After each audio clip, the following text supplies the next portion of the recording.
മന്ത്രിസ്ഥാനം തിരിച്ചെടുത്താൽ സന്തോഷമെന്ന് കേന്ദ്രമന്ത്രി സുരേഷ് ഗോപി ഒരു ഓളത്തിന് പറഞ്ഞതാണെങ്കിലും സംഭവം നൈസായി ഒന്ന് പാളിയിട്ടുണ്ട്. ജനങ്ങളെ കാണുമ്പോൾ മാനസിക നില കൈവിട്ടു പോകുന്ന വ്യക്തിയാണ് സുരേഷ് ഗോപി എന്നുള്ളത് നമ്മൾ മലയാളികൾക്കറിയാം. അത്തരത്തിലുള്ള സാഹചര്യങ്ങൾ എത്തുമ്പോൾ പുള്ളി സുരേഷ് ഗോപിയല്ല, ഭരത്ചന്ദ്രനാണ്. ഭരത്ചന്ദ്രൻ IPS. വളരെ നാടകീയമായ ലോകത്ത് ജീവിക്കുന്ന സുരേഷ് ഗോപിക്ക് ഈയിടെ പറ്റിയ ഏറ്റവും വലിയ അബദ്ധമായിരുന്നു തൻ്റെ മന്ത്രിസ്ഥാനം തിരിച്ചെടുത്താൽ തനിക്ക് സന്തോഷമാണെന്ന് പറഞ്ഞത്. പ്രസംഗത്തിനിടയിൽ മറ്റൊന്നും നോക്കുന്ന സ്വഭാവം പുള്ളിക്കില്ല. അതുകൊണ്ട് തന്നെ പ്രസംഗം നടത്തുന്ന കൂട്ടത്തിൽ വെറുതെ അമിത്ഷായെയും കയറി ഒന്ന് ചൊറിഞ്ഞു. ഇതോടെ മൊത്തത്തിൽ പണി പാളി. സുരേഷ് ഗോപിയുടെ പ്രസ്താവനയിൽ BJP കേന്ദ്ര നേതൃത്വത്തിന് കടുത്ത അതൃപ്തിയുണ്ടെന്ന സൂചനകൾ നേരത്തെ പുറത്തു വന്നിരുന്നു. അമിത്ഷായുടെ പേര് പ്രസംഗത്തിൽ പരാമർശിച്ച കാര്യത്തിൽ നേതൃത്വം കടുത്ത നീരസത്തിലുമായിരുന്നു. സ്വാഭാവികമായും ആർക്കായാലും ദേഷ്യം വരും. ഇത്രത്തോളം പരിഗണനകൾ നൽകി പ്രധാനമന്ത്രി പോലും പലതവണ കേരളത്തിലെത്തി കാര്യങ്ങൾ ജനങ്ങളെ ബോധ്യപ്പെടുത്തി വളർത്തിയെടുത്ത ഒരാൾ വെറുതെ വായിൽ തോന്നിയത് വിളിച്ചു പറയുമ്പോൾ ആർക്കായാലും ദേഷ്യം തോന്നും, സ്വാഭാവികം. എന്തായാലും കേന്ദ്ര നേതൃത്വം പുതിയ തീരുമാനമെടുത്തു എന്നാണ് ഇപ്പോൾ പുറത്തു വരുന്ന വിവരങ്ങൾ. തീരുമാനം എന്താണെന്നല്ലേ? സുരേഷ് ഗോപി ആഗ്രഹിച്ചത് തന്നെ. അദ്ദേഹം അഭിനയിച്ചോട്ടെ, അഭിനയിക്കാൻ കഴിഞ്ഞില്ലെങ്കിൽ മരിച്ചു പോകുമെന്നൊക്കെ അദ്ദേഹം ആ പ്രസംഗത്തിനിടയിൽ പറഞ്ഞിരുന്നു. കൊല്ലുന്നതൊക്കെ പാവമല്ലേ? നമ്മുടെ കൈകൊണ്ട് മരിച്ചില്ലെങ്കിലും നമ്മൾ കാരണം മരിക്കുക എന്ന് പറഞ്ഞാൽ കൊലപാതകത്തിന് തുല്യം തന്നെയാണ്. അതുകൊണ്ടാണ് സുരേഷ് ഗോപിയെ ഇനി ഉപദ്രവിക്കേണ്ട എന്ന് കേന്ദ്ര നേതൃത്വം തീരുമാനിച്ചത്. കാര്യം മനസ്സിലായല്ലോ അല്ലേ? കേന്ദ്ര മന്ത്രിസ്ഥാനം പോകും. സുരേഷ് ഗോപി അഭിനയത്തിലേക്ക് തിരിച്ചു വരും. സുരേഷ് ഗോപിക്ക് പകരം കേരളത്തിൽ നിന്ന് മറ്റൊരാൾ കേന്ദ്രമന്ത്രിയുമാകും. സുരേഷ് ഗോപിയെ സംബന്ധിച്ച് ഒരു പ്രധാന പ്രശ്നമുണ്ടെന്ന് നേരത്തെ പറഞ്ഞുവല്ലോ. ജനങ്ങളെ കാണുമ്പോൾ ഒന്ന് ഇളകിപ്പോകും. അത് കൂടെ നടക്കുന്നവർക്കും അറിയാം, അങ്ങ് ഡൽഹിയിലുള്ളവർക്കും അറിയാം. എന്നാൽ ചില കാര്യങ്ങൾ ഇങ്ങനെ വിളിച്ചു പറയുമ്പോൾ അത് അസ്ഥാനത്താകും. ഇതുപോലെ. അതുകൊണ്ടാണ് സുരേഷ് ഗോപിയുടെ പ്രസ്താവന പുറത്തു വന്നതിന് പിന്നാലെ കേന്ദ്രത്തിലുള്ളവർ ഒരു കാര്യം തീരുമാനിച്ചത്. കേന്ദ്രമന്ത്രി എന്ന പദവിയിലിരുന്ന് സിനിമ ചെയ്യാൻ സുരേഷ് ഗോപിക്ക് അനുമതി നൽകേണ്ട എന്നായിരുന്നു അവരുടെ ആ തീരുമാനം. 22 സിനിമയോളം ചെയ്യാനുണ്ടെന്ന് പറഞ്ഞപ്പോൾ അമിത്ഷാ ആ പേപ്പർ കെട്ട് അങ്ങനെ എടുത്തൊരു സൈഡിലേക്ക് എറിഞ്ഞു എന്നാണ് സുരേഷ് ഗോപി പറഞ്ഞത്. ഈ സംഭവമാണ് പ്രശ്നമായത്. കേന്ദ്രമന്ത്രി സ്ഥാനത്തിരുന്നു കൊണ്ട് സുരേഷ് ഗോപി സിനിമ ചെയ്യേണ്ട എന്നാണ് കേന്ദ്ര നേതൃത്വം തീരുമാനിച്ചതെങ്കിലും പിന്നീട് മനസ്സലിഞ്ഞ് ആ തീരുമാനം മാറ്റുകയായിരുന്നു. പകരം സുരേഷ് ഗോപി സിനിമ ചെയ്തോട്ടെ, കേന്ദ്രമന്ത്രിസ്ഥാനം മറ്റാർക്കെങ്കിലും കൊടുക്കാമെന്നാണ് കേന്ദ്ര നേതൃത്വം തീരുമാനിച്ചിരിക്കുന്നത്. ഇതിനിടെ ഒരു കാര്യം കൂടി പറയാനുണ്ട്.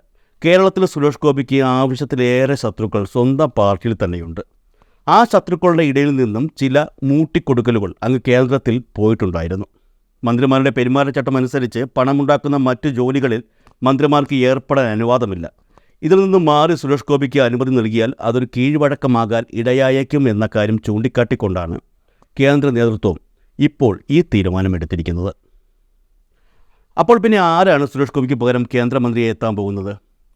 വടകര ലോക്സഭാ മണ്ഡലത്തിൽ ഷാഫി പറമ്പിൽ വിജയം സ്വന്തമാക്കിയതോടെ പാലക്കാട് നിയമസഭാ മണ്ഡലത്തിൽ ഉപതെരഞ്ഞെടുപ്പിനുള്ള കളം ഒരുങ്ങിയിരിക്കുകയാണല്ലോ. നിലവിലെ സാഹചര്യത്തിൽ തങ്ങൾക്ക് ഏറ്റവും കൂടുതൽ അനുയോജ്യമായിട്ടുള്ള മണ്ഡലമാണ് പാലക്കാട് എന്ന് BJP വിശ്വസിക്കുന്നുമുണ്ട്. അതിനൊരു കാരണമുണ്ട്. പാലക്കാട് നിയമസഭാ മണ്ഡലത്തിൽ ഉൾപ്പെടുന്ന പാലക്കാട് നഗരസഭ ഭരിക്കുന്നത് BJP-യാണ്. മാത്രമല്ല, കഴിഞ്ഞ നിയമസഭാ തെരഞ്ഞെടുപ്പിൽ BJP സ്ഥാനാർത്ഥിയായ ശ്രീധരൻ മികച്ച മുന്നേറ്റത്തോടെ 2ാം സ്ഥാനത്ത് എത്തുകയും ചെയ്തിരുന്നു. ഒരു സമയത്ത് BJP വിജയത്തിന് അടുത്തെത്തിയെന്ന തോന്നലുമുണ്ടാക്കിയിരുന്നു. എന്നാൽ അന്ന് അവസാന നിമിഷം ഷാഫി പറമ്പിൽ അതിനെയെല്ലാം തരണം ചെയ്ത് വിജയം പിടിച്ചെടുക്കുകയായിരുന്നു. എന്നാൽ ഇത്തവണ നടക്കുന്ന ഉപതെരഞ്ഞെടുപ്പിൽ ഉറപ്പായും വിജയം സ്വന്തമാക്കണമെന്ന ആഗ്രഹത്തോടെ തന്നെയാണ് BJP കളത്തിലിറങ്ങുന്നത്. അതുകൊണ്ട് തന്നെയാണ് BJP നേതാവ് ശോഭാ സുരേന്ദ്രനെ പാലക്കാട് മത്സരിപ്പിക്കണമെന്ന ആവശ്യമുയർന്നത്.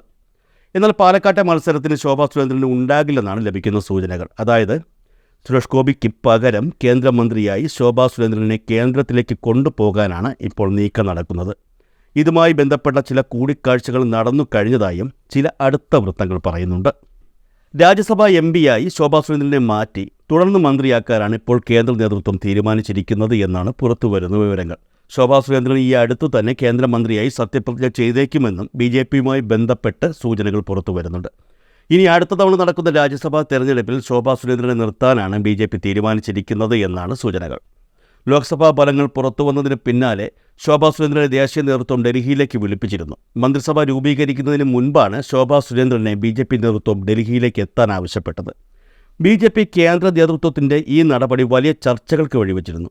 BJP സംസ്ഥാന അധ്യക്ഷൻ K. സുരേന്ദ്രൻ്റെ കാലാവധി പൂർത്തിയായ സാഹചര്യത്തിൽ ശോഭാ സുരേന്ദ്രനെ സംസ്ഥാന അധ്യക്ഷ പദവി നൽകുമെന്നുള്ള പ്രചരണങ്ങൾ ഇതുമായി ബന്ധപ്പെട്ട് ഉയർന്നിരുന്നു. എന്നാൽ സംസ്ഥാന അധ്യക്ഷ പദവിയല്ല, കേന്ദ്രമന്ത്രി സ്ഥാനമാണ് ശോഭാ സുരേന്ദ്രന് ലഭിക്കുക എന്നുള്ള സൂചനകളാണ് അന്ന് പുറത്തു വന്നത്.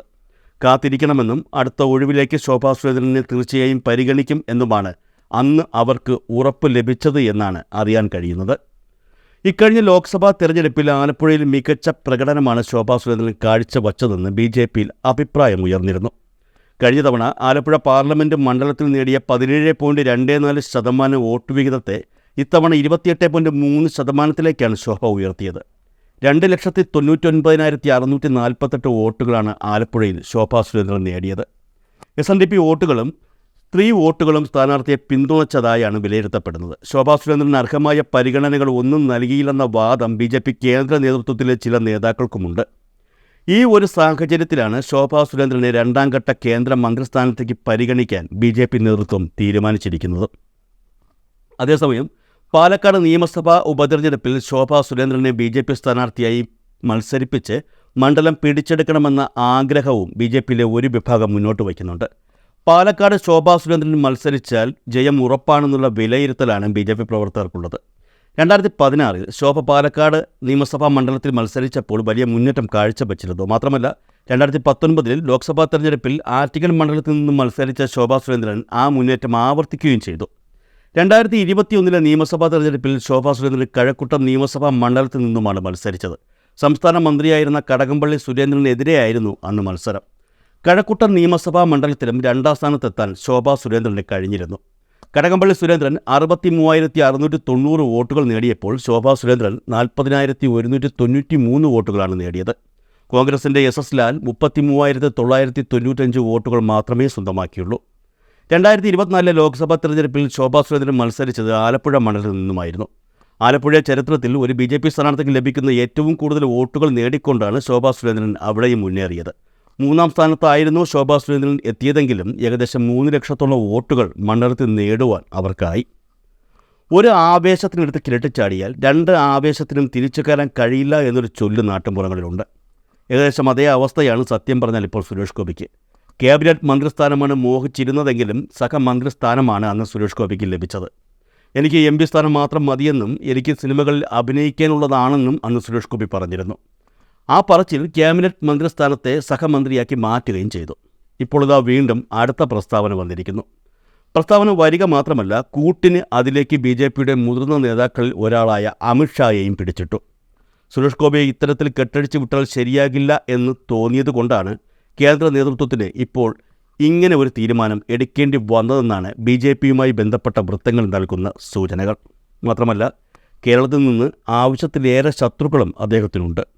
അതും സ്വന്തം പാർട്ടിയിൽ നിന്ന്. ഉറപ്പായും അദ്ദേഹത്തിൻ്റെ സ്ഥാനമാറ്റവും പുതിയ കേന്ദ്രമന്ത്രിയുടെ ആരോഹണവും ഉടൻ ഉണ്ടാകുമെന്ന് തന്നെയാണ് പുറത്തുവരുന്ന വിവരങ്ങളും.